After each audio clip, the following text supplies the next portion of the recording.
Gold, trusted gold buyers. మీరు తాకట్టు పెట్టిన బంగారాన్ని విడిపించి ఈ రోజు ఉన్న మార్కెట్ ధరకు కొనబడను.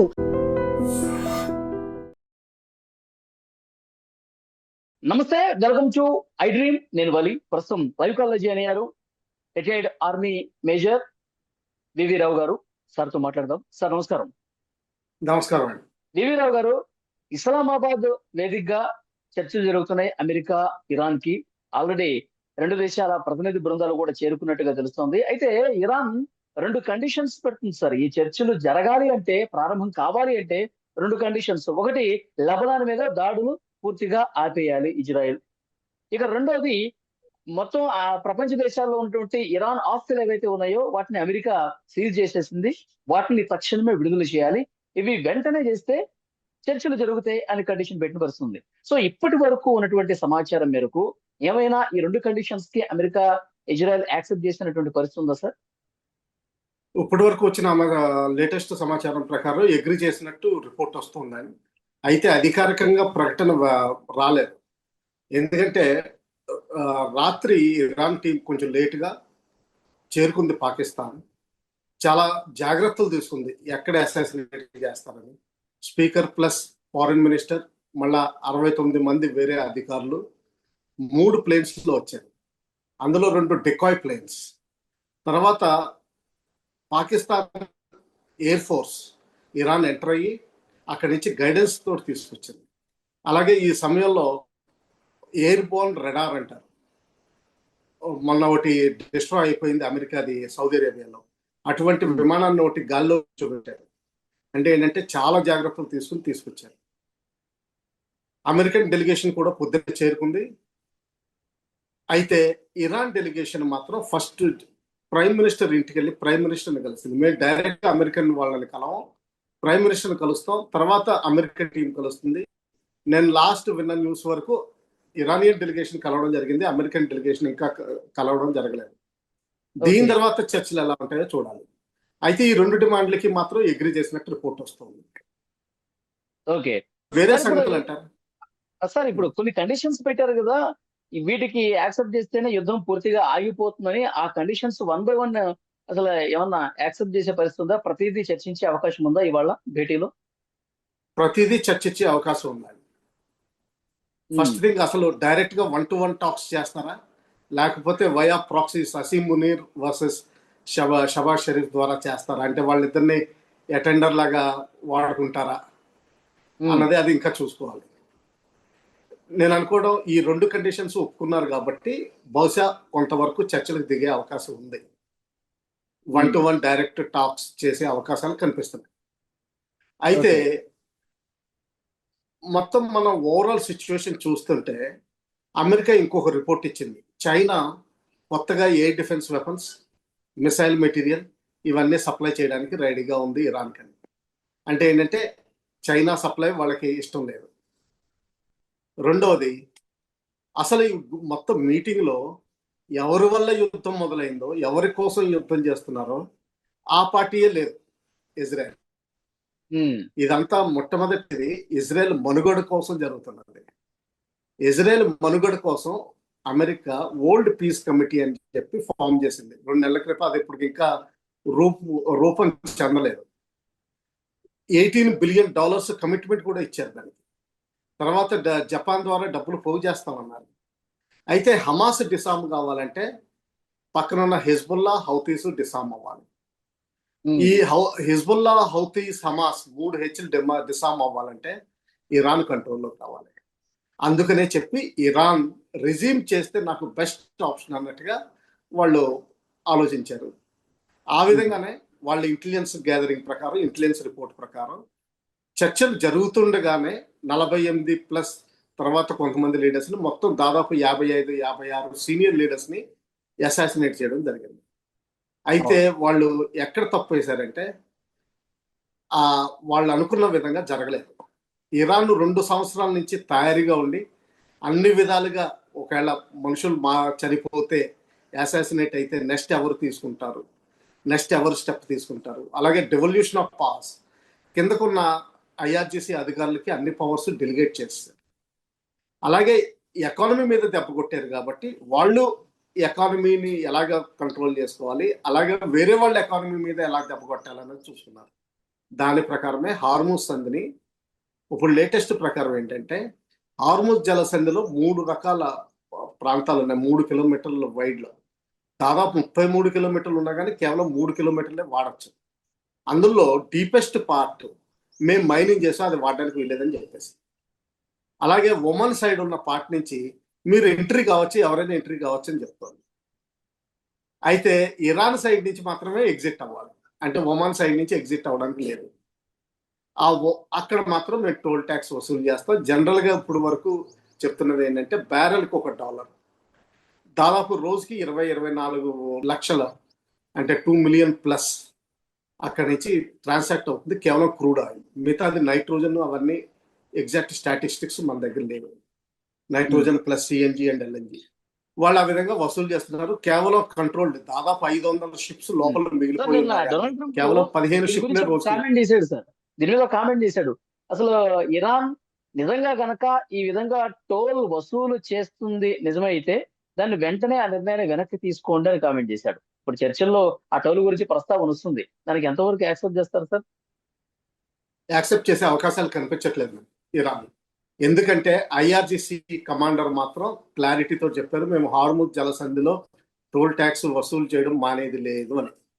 సెకండ్ థింగ్ ఏంటంటే ఇది దాదాపు సంవత్సరానికి $8-10 బిలియన్ ఇన్కమ్ వస్తుంది. ఇంత ఇన్కమ్ వస్తున్న కంట్రీ ఏ కంట్రీ వస్తున్న దాన్ని ఏ కంట్రీ వదులుకోలేదు, ఇంక్లూడింగ్ ఇండియా. ఇండియాకు కూడా వస్తే ఇటువంటి ఛాన్స్ వదులుకోదు. థర్డ్ థింగ్ లేవరేజ్గా వాడే అవకాశం ఉంది. అంటే ఏంటంటే మీరు మాకున్న ఇప్పుడు ఎసెట్స్ అయితే డీఫ్రీజ్ అయ్యాయి, కానీ ఎకనామిక్ శాంక్షన్స్ ఇంకా ఉన్నాయి. అంటే వేరే దేశాలు ఎక్స్పోర్ట్ చేయడానికి లేదు, అలాగే వాళ్ళు వేరే దేశాలకి ఎక్స్పోర్ట్ చేయడానికి లేదు. ఇదంతా ఈ శాంక్షన్స్ అంతా తీయడానికి నెగోషియేట్ చేసే అవకాశాలు ఉన్నాయి. సో ఒక నెగోషియేషన్ కండిషన్ కింద వాళ్ళు వాడుకునే అవకాశాలు చాలా కనిపిస్తుంది. అయితే మిగతా 10 కండిషన్స్లోనూ సార్వభౌమత్వం, రిపరేషన్స్ దాదాపు $13 ట్రిలియన్ల మాకు డ్యామేజ్ అయిందని చెప్తున్నారు. ఎస్, ఎగ్జాక్ట్లీ ఉంటుంది. రియాక్టర్స్తో పాటు మొత్తం అన్ని ఇన్ఫ్రాస్ట్రక్చర్, తర్వాత military degradation, navy degradation, air force degradation, మిసైల్స్కి అయిన ఖర్చు, ఇవన్నీ లెక్క పెట్టుకుంటే 13 ట్రిలియన్. అది రిపరేషన్ ఇచ్చే అవకాశం లేదు. ఒకవేళ అమెరికా ఇవ్వాలనుకున్నా ఇవ్వగలిగే పరిస్థితులు కూడా లేదు ఈరోజు. ఎందుకంటే వాళ్ళకే 39-40 ట్రిలియన్ల అప్పు ఉంది. దాని గురించి 28కి ఎలా తగ్గించుకోవాలని చూస్తున్నారు. సో ఇది ఎట్టి పరిస్థితుల్లో జరిగే పని కాదు. ఇంకా యురేనియం హార్ముజ్ జలసంధిలో వాళ్ళు కోరుకున్నట్టుగా టోల్స్ వసూలు చేసుకోవడానికి అవకాశం కల్పించవచ్చు. అయితే ఇరాన్ తెలివిగా ఏం చేసిందంటే చాలా స్ట్రాటజీ, చాలా వాళ్ళు వార్ గేమింగ్ చేసుకుని డిస్కషన్ చేసుకుని చాలా తెలివిగా స్ట్రాటజీ ఒకటి ఏం చేశారంటే ఒమాన్ కూడా దీన్ని ఇంక్లూడ్ చేసుకున్నారు. ఒమాన్ కొంత షేర్ ఇస్తాం. సో ఇప్పుడు ఒమాన్కి కూడా ఆశ కలుగుతుంది. సో నాకు ఇప్పుడు హార్ముజ్ జలసంధిని ఇరాన్ కంట్రోల్ చేస్తే అందులో నాకు కొంత పోర్షన్ నాకు వస్తుంది. సూయజ్ కెనాల్లో అయితే సూయజ్ కెనాల్కి అటు ఇటు కూడా కేవలం ఈజిప్టే ఉంది, ఎక్కడైతే 2 దేశాలు ఉన్నాయి. సో వీళ్ళకి కొంచెం ఆశ. ఒమన్ కూడా దీన్ని రిజెక్ట్ చేసినట్టుగా ఒక చర్చ కనిపిస్తుంది సార్, నిజమా అది? ఏంటంటే ఒమన్ చర్చనీయాంశం మాత్రం తప్పనిసరిగా అవుతుంది. అదే ఇరాన్ ప్రతిపాదన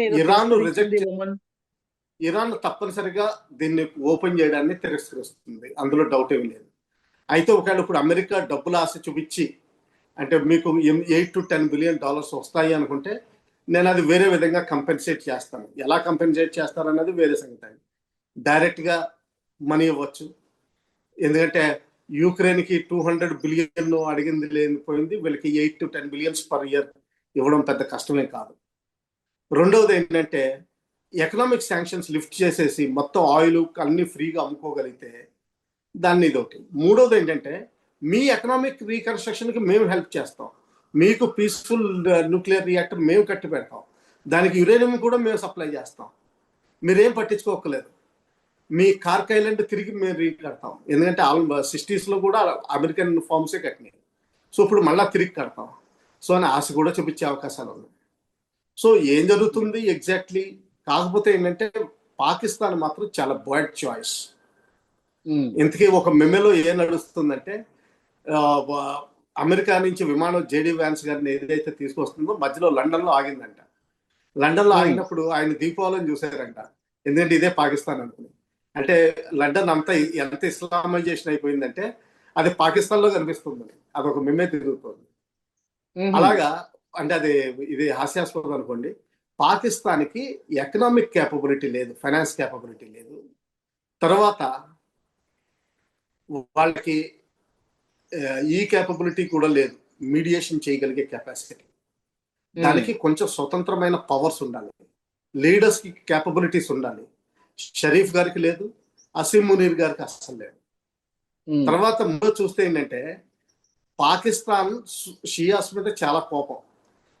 పాకిస్తాన్ లో విత్ ఇన్ పాకిస్తాన్ షియాస్ మీద సంవత్సరానికి కనీసం 3 అటాక్స్ జరుగుతూనే ఉన్నాయి. సంవత్సరానికి కనీసం 100 to 200 పీపుల్ మసీదులోనే ప్రార్థనా సమయంలోనే పోతున్నారు. అది ఇరాన్ మర్చిపోదు. మరి ఇప్పుడు ప్రస్తుతానికి మీడియేటర్ అంటే వాళ్ళు ఎట్లా చర్చలకు అంగీకరించారు మరి ఇస్లామాబాద్ లో? నా అభిప్రాయం ఏంటంటే ఇది కొంతకాలం, ఇప్పుడు 2 వారాలు అన్నారు, ఆ 2 వారాల తర్వాత మళ్ళా కొంచెం పొడిగిస్తారు అనుకుంటున్నాను, హోప్ఫుల్లీ. ఈ లోపల వాళ్ళు హార్మోజ్ లో కలెక్ట్ చేసుకోవాల్సిన ట్యాక్స్ కలెక్ట్ చేసుకుంటారు. మెల్లగా only 15 ships to 20 ships release చేస్తున్నారు. అంటే ఏంటంటే ఇప్పుడు ఉన్న లోపల ఉన్న షిప్స్ రిలీజ్ చేయడానికి బహుశా 1 నెల రోజుల పైన పడుతుంది.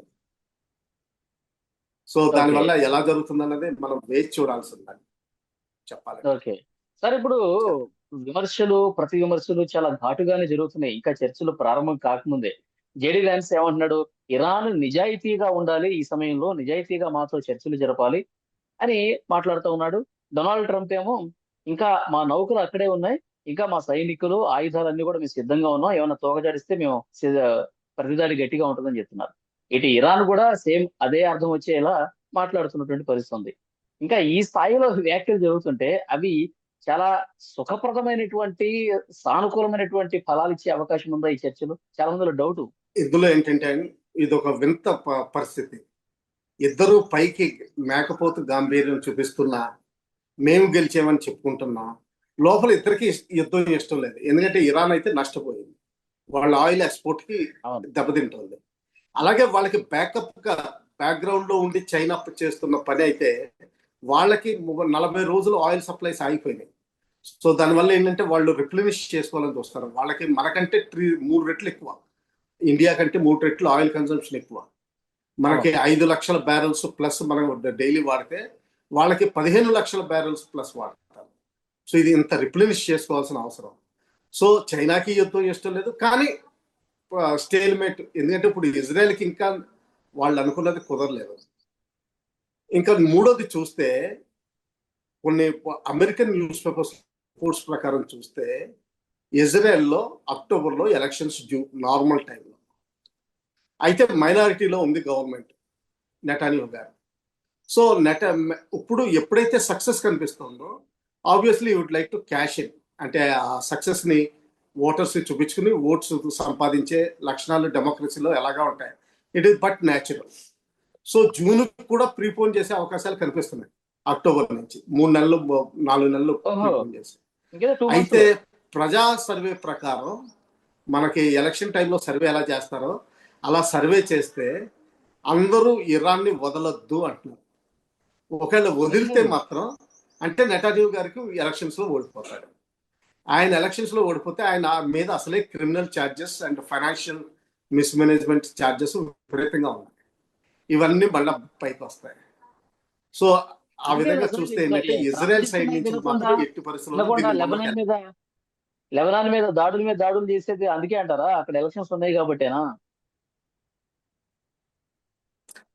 లెబనాన్ మీద దాడులు వేరండి. వాళ్ళు ఏమంటారంటే టెర్రరిస్ట్ గ్రూపుల్ని గవర్నమెంట్ ని వేరు చేశారు. అక్కడ హమాస్ ని, గాజా అడ్మినిస్ట్రేషన్ ని కూడా అలాగే వేరు చేశారు. వీళ్ళు ఏమంటారు ఇజ్రాయెల్ వాళ్ళు, మేము లెబనాన్ గవర్నమెంట్ తోటి మాట్లాడతాం, గవర్నమెంట్ వాళ్ళని డిసామ్ చేయాలని చెప్తున్నారు.